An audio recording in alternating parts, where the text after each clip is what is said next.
Sud Radio, le grand matin, été 6h-10h. Benjamin Glaise, Laurence Garcia.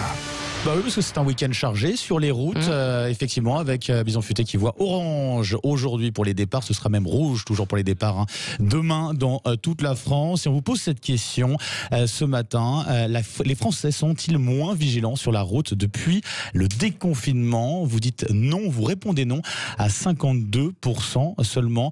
Un commentaire, je vous le lis. Il y a une certaine incivilité qui n'existait pas avant, nous dit cet auditeur. C'est clair. En tout cas, vous continuez de voter et de commenter sur nos réseaux sociaux, en l'occurrence Twitter et Facebook.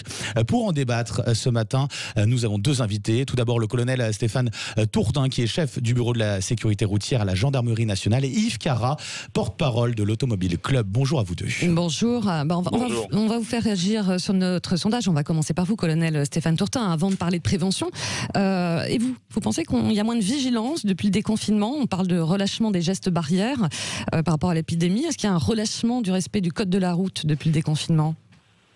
Bonjour à tous. Effectivement, on constate un vrai relâchement. Donc je ne parlerai pas forcément de vigilance, mais dans le relâchement constaté, ça concerne principalement les vitesses. On a constaté, c'était vrai pendant le confinement, et c'est toujours vrai après le déconfinement malheureusement, il y a un vrai relâchement sur les vitesses. On a constaté au mois de juin plus de 37% d'excès de vitesse supérieur à 40 km/h de la vitesse prévue. Et depuis le mois de juillet, on a encore cette augmentation constatée, plus de 22% d'augmentation des vitesses enregistrées par la gendarmerie, des excès de vitesse de plus de 40 km/h, des grands excès de vitesse. Ouais, comme si après le confinement, les gens avaient besoin de se libérer, d'aller plus vite, ils s'étaient sentis trop immobiles. On va pas faire de la psychologie, hein. Je ne le ferai pas, effectivement. Ouais. Effectivement, il y a une volonté de se libérer et aussi quelque chose de certain, un faux sentiment de sécurité dans son véhicule. Ouais. On a tendance à penser sur la route que le danger vient des autres. Alors que, il faut le rappeler, la première cause des accidents corporels, c'est la vitesse. Première cause, mais également dans les conséquences dramatiques, c'est que plus vous roulez vite, c'est une la palissade, mais plus les conséquences, s'il y a un accident, sont dramatiques. Voilà, vous nous donnerez vos conseils là tout à l'heure, justement, sur les bons gestes avant de partir. On va poser la même question à Yves Carra, qui est porte-parole de l'Automobile Club Association. Bonjour Yves Carra. En plus, je crois savoir que vous êtes en direct depuis l'autoroute A7, hein, c'est ça, là, au moment où on se parle, là où il y a eu ce fameux terrible accident dans la Drôme. Pour vous, il y a moins de vigilance sur la route?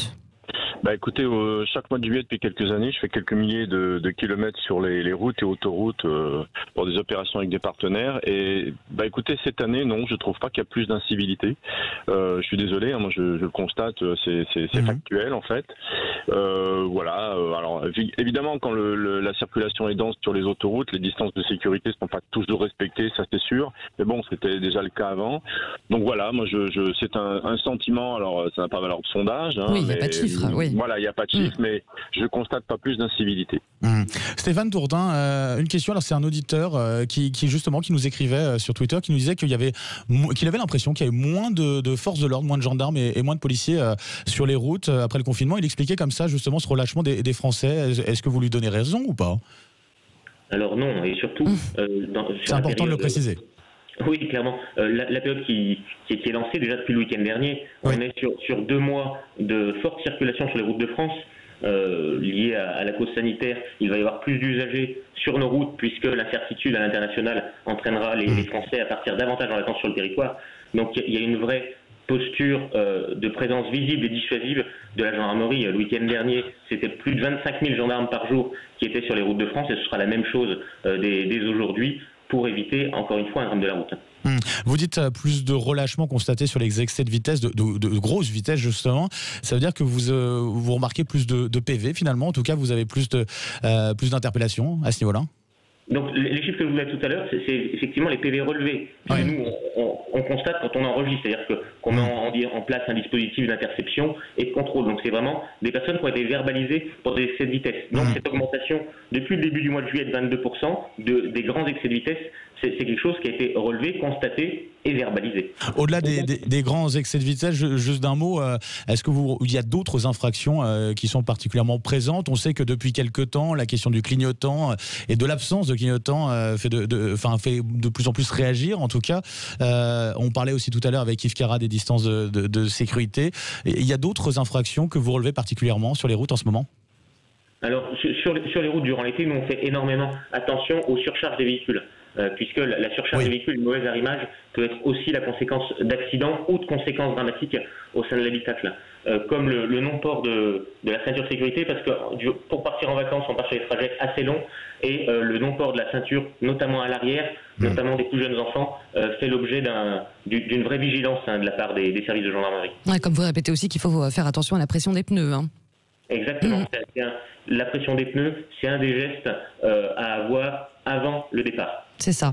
Avant de donner la parole à Yves Cara, forcément ça fait réagir beaucoup au standard nos auditeurs. Il y a Régine qui nous appelle de Souillac dans le Lot. Bonjour Régine. Bonjour. Bonjour à vous. Vous pensez-vous qu'il y a un relâchement, qu'il y a moins de vigilance sur les routes dans votre région? J'ai écouté vos invités et effectivement, je vais vous dire, j'ai eu à aller faire pas mal de routes. J'ai été au-delà de Toulouse il y a quelques jours et j'ai pris l'autoroute. Alors effectivement, sur l'autoroute, on ne s'aperçoit pas de grand-chose. Parce que si vous voulez, il y a la vitesse est suffisante. Bon, j'ai pas été impressionnée. En revanche, j'habite donc Souillac.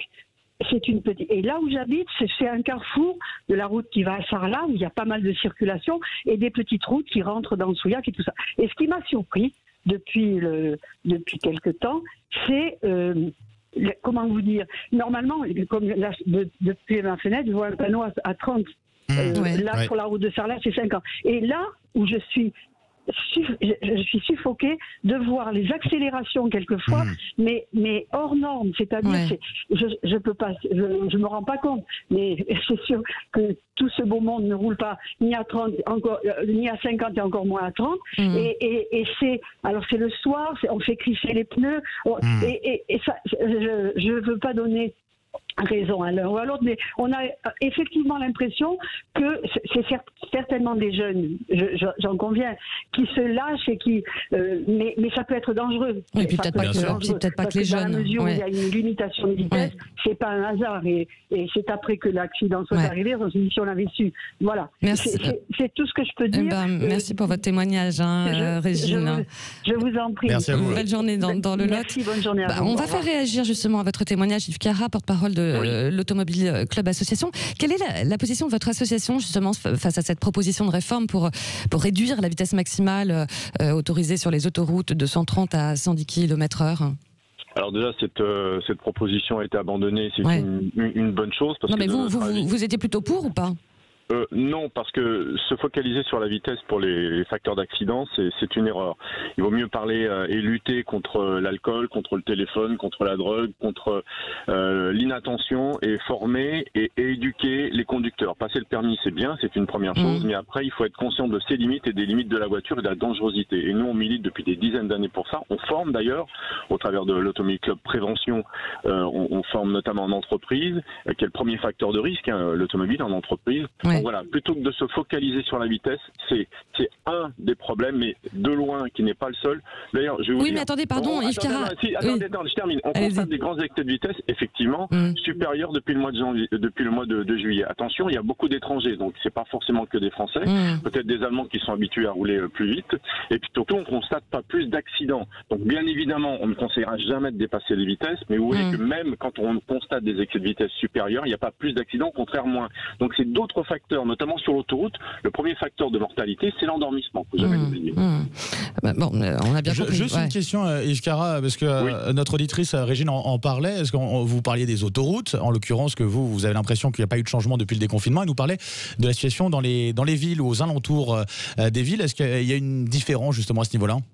Non, encore une fois, moi je le constate pas. Vous savez, la tranche la plus, effectivement, et votre auditrice en parlait, notamment chez les jeunes, la tranche la plus dangereuse quand on conduit, c'est 18-25 ans, parce qu'on est immortel, on a la testostérone qui bouillonne, et puis voilà, il faut se prouver des choses. Donc c'est là-dessus, effectivement, qu'il faut, après le permis, vraiment éduquer et former, et de tout temps, en tout cas, quand on est jeune, on veut passer les limites et tester ses propres limites. Donc je constate, moi, encore une fois, ce n'est qu'une opinion personnelle, pas plus d'incivilité ou de dangerosité sur route et autoroute. Vous le confirmez, vous, colonel Stéphane Tourtin, les infractions, elles viennent plutôt des jeunes automobilistes? Non, malheureusement, non, elles viennent de tous les automobilistes. Quelle que soit la tranche d'âge, pour multiples raisons, mais qui sont sociologiques, dans lesquelles je n'ai pas à rentrer. Mais non, ça concerne toutes les tranches d'âge. Et pour revenir sur ce que disait M. Carra il y a quelques minutes, de manière très objective, les premières causes d'accidents corporels et mortels de la route depuis des années, et c'était le cas encore en 2019, sont la vitesse, l'alcool au volant, l'inattention et les priorités. Mais la vitesse en premier. La vitesse en premier. Mais c'est un grand débat, ça, effectivement. Ça, on le sait. La vitesse étant le premier facteur sur l'ensemble du réseau, non pas sur les autoroutes, mais sur l'ensemble du réseau, étant la première cause de l'accidentalité et est impliquée dans un accident mortel sur 3 en 2019. Donc je ne veux pas rentrer dans un débat particulier, mais est vraiment un élément particulier parce que non seulement elle peut être la cause, mais surtout, de manière évidente, elle aggrave les conséquences d'un accident. Alors justement, je suis tout à fait d'accord, si je peux répondre. Alors c'est effectivement un facteur aggravant, mais vous savez, sur une route à 80 km/h, on roule à la bonne vitesse, on arrive à un croisement, il y en a un qui grille le stop et vous le percutez, vous êtes à la bonne vitesse, mais c'est dangereux évidemment parce que vous percutez un véhicule à 80 km/h. 349 vies auraient été épargnées en 20 mois selon la nouvelle déléguée interministérielle à la sécurité routière. C'est ce qu'elle a affiché lundi, Marie Gauthier-Melleret. Alors d'accord, je vous invite vraiment tous les médias à consulter les 120 pages, à les analyser réellement de ce rapport, et puis on en rediscute. Pourquoi vous en doutez ? Et ça sera l'occasion d'un autre débat qu'on a... Attends, juste une chose, je trouve très osé, je vais employer le terme osé, d'attribuer uniquement aux 80 km/h, si réellement il y a eu 349 vies sauvées, d'attribuer. Mais de toute façon, on le sait que c'est compliqué. C'est compliqué, on le sait, c'est compliqué à juger. C'est comme la médecine, c'est comme la médecine et le Covid, c'est pas une science exacte. Les accidents, c'est multifactoriel, d'ailleurs le colonel l'a dit, et vraiment l'attribuer uniquement aux 80 km/h, si réellement on compare une moyenne de 5 ans à juste une année, c'est déjà osé. Voilà, il y aura un gros débat là-dessus. Il faut bien sûr justifier ces 80 km/h, mais franchement, c'est étudier ce rapport, il fait 120 pages, puis on en rediscute. On le fera ce week-end, on aura le temps. Bon, on continue le débat. C'est ça. On continue le débat dans quelques minutes avec vous, messieurs, colonel Stéphane Tourtin et Yves Carra. Et puis, bien sûr, vous rappelle la constitution sondage qu'on vous pose sur nos réseaux.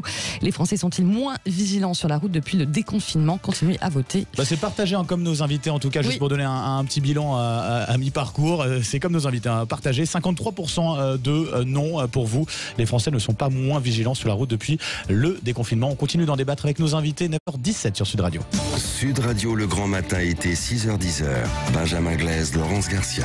Et c'est la suite de notre petit déj de lecture avec nos deux invités, colonel Stéphane Tourtin, il est chef de bureau de la sécurité routière, des formations et des moyens spécialisés à la gendarmerie nationale, et Yves Carra, porte-parole de l'Automobile Club Association. On continue à débattre autour de cette question qu'on vous pose depuis 6h du matin maintenant sur nos réseaux Twitter et Facebook. Les Français sont-ils moins vigilants sur la route depuis le déconfinement? C'est toujours aussi partagé, Benjamin? Oui, toujours aussi partagé. Pour l'instant, c'est le non qui domine, 53%. Et on va d'ailleurs filer au standard pour poser la question à l'un de nos auditeurs qui nous appelle de Bordeaux. Bonjour Bernard. Oui, bonjour. Soyez le bienvenu à l'antenne.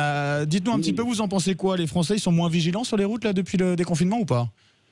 Je crois que c'est pas spécialement après le déconfinement. Je crois qu'ils sont pas respectueux des vitesses, tout simplement, des limitations de vitesse.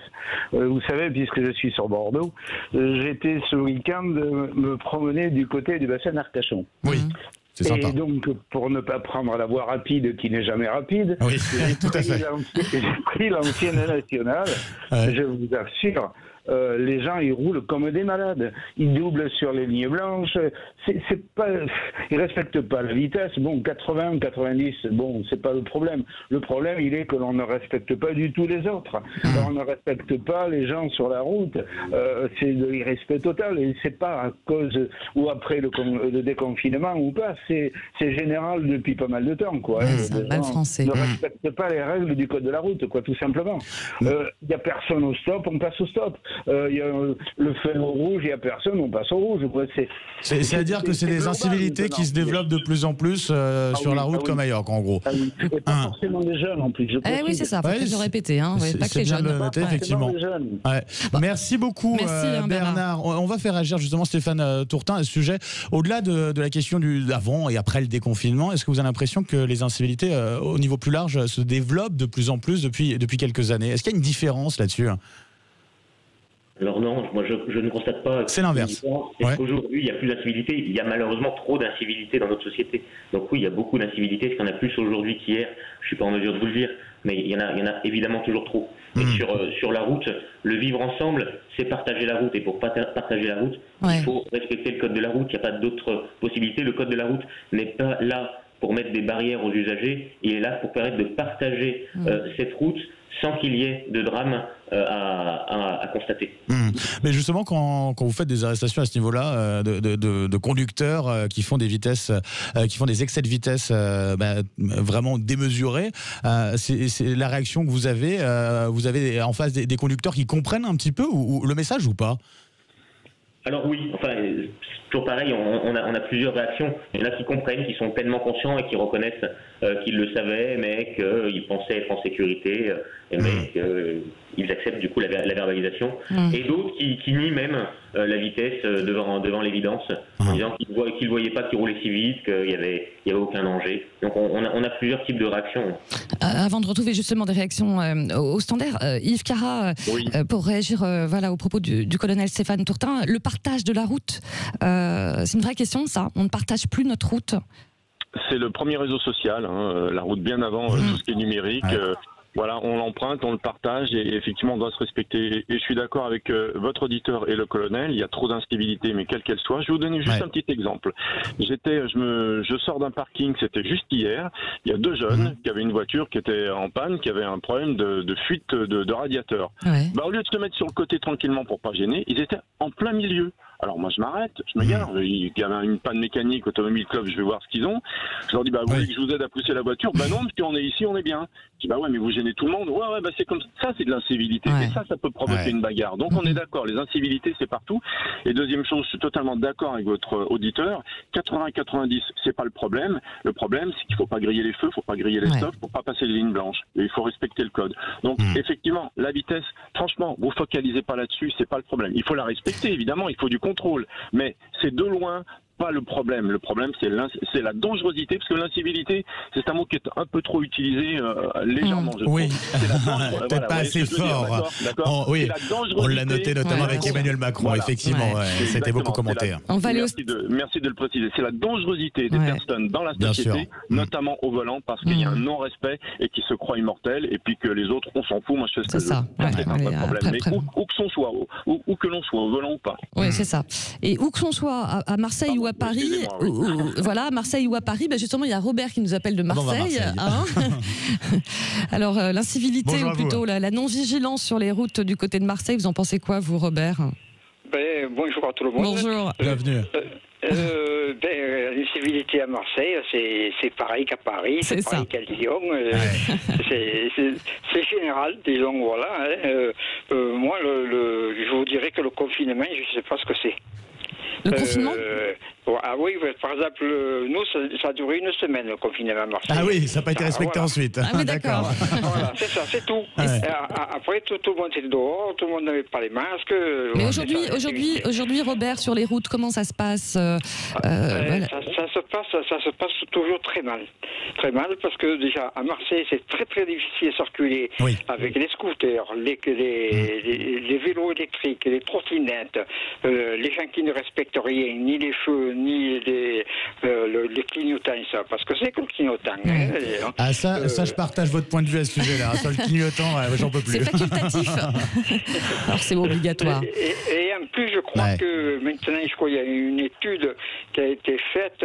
Le problème le plus grave actuellement, c'est le téléphone au volant. Oui, ça c'est sûr. Alors, ça, c'est hyper dangereux. C'est hyper dangereux. On va en parler justement. Justement, merci Robert. On va poser la question au colonel Stéphane Tourtin. C'est vrai, il y a ce téléphone, c'est incroyable au volant, jeune ou pas jeune d'ailleurs. Et pourtant, il y a des grosses sanctions en cours. Oui, tout à fait. Donc il y a des grosses sanctions. C'est une contravention de 4e classe avec retrait de points. Et s'il y a une infraction cumulée depuis, très récemment, s'il y a une infraction cumulée, il peut y avoir jusqu'au retrait du permis. Ah oui. Donc clairement, parce qu'il y a eu un accent fort qui est porté là-dessus, parce que, comme l'auditeur souligne, c'est une vraie problématique qui monte en puissance, le téléphone. Comme pour l'hypovigilance, le problème d'attention sont souvent cumulés avec l'usage du téléphone, parce que le téléphone, aujourd'hui, ne sert plus qu'à téléphoner. C'est-à-dire qu'on utilise... On regarde les images, bien plus, On lit les textos, on prend les photos. des nouveaux véhicules sont équipés de systèmes main libre, donc c'est plus ce problème-là, mais pour aller sur les réseaux sociaux, pour regarder son compte WhatsApp, pour aller sur telle ou telle application ou uniquement pour utiliser le GPS, et ben on utilise son téléphone.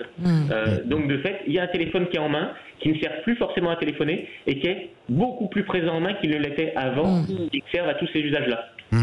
Yves Cara, il y a besoin encore de pédagogie sur le téléphone portable.